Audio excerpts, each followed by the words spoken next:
Institutional caste డిస్క్రిమినేషన్పై చర్చకు దారితీసినటువంటి ఇది ఒక పెద్ద ఘటనగా మనం చూడొచ్చు. ఈ ఘటన కొత్త చట్టం ఆవశ్యకతని ఆ రోజు కల్పించింది. సో ఇది తను సుసైడల్ చేసుకునేటప్పుడు అన్నటువంటి 2 మాటలు అనమాట.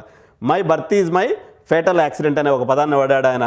మనిషిని కేవలం ఒక ఓటుగా చూస్తున్నారు, ఒక నెంబర్గా చూస్తున్నారు తప్ప ఒక మేధస్సుగా చూడటం లేదు, మేధస్సుని గుర్తించట్లేదు అనేటువంటి మాటల్ని తను ఆ సుసైడల్ లెటర్లో రాయటం జరిగింది. సో ఇది ఈ ఇన్సిడెంట్కి మూలమైనటువంటి ఒక రీజన్ అనమాట, రోహిత్ యొక్క ఆత్మహత్య.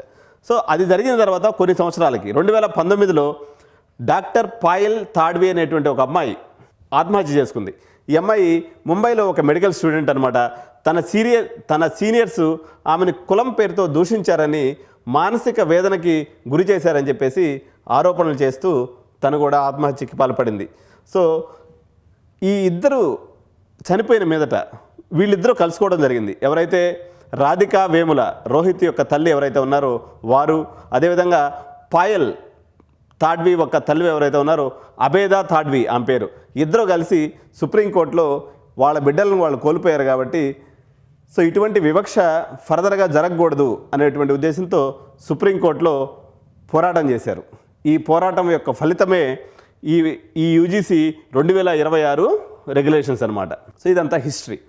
తర్వాత ఈ ఈక్విటీ రెగ్యులేషన్ కొత్త రూల్స్ అసలు ఏమున్నాయి, వివక్షను అడ్డుకోవడానికి వచ్చినటువంటి ఇది కఠినమైనటువంటి చట్టంగా ఎస్సీ, ఎస్టీ మరియు ఓబీసీ విద్యార్థులను కూడా దీంతో కొత్తగా జత చేశారు. వాళ్ళకి పూర్తి రక్షణ కల్పిస్తూ ఈ యొక్క చట్టాన్ని అయితే యూజీసీ రూపొందించింది. అదేవిధంగా గెజెట్ ఆఫ్ ఇండియా కూడా రిలీజ్ అయిపోయింది. క్యాంపస్లో వివక్షను అడ్డుకోవడానికి బలమైన వ్యవస్థను ఏర్పాటు చేయాలని చెప్పేసి నిబంధనలను పాటించని కాలేజీలపై చాలా పెద్ద ఎత్తున శిక్షను చేసేటువంటి అధికారం ఈ యొక్క నిబంధన కల్పిస్తూ ఉంది. So mechanism 1, equal opportunity centres అనేవి ఖచ్చితంగా ఏర్పాటు చేయాలి. సో వచ్చినటువంటి ఈ 15 days లోపల ఈక్వల్ ఆపర్చునిటీ సెంటర్ ఈఓసి అనేది ప్రతి యూనివర్సిటీలో ఉండాలనేది ఈ నిబంధన యొక్క సారాంశం.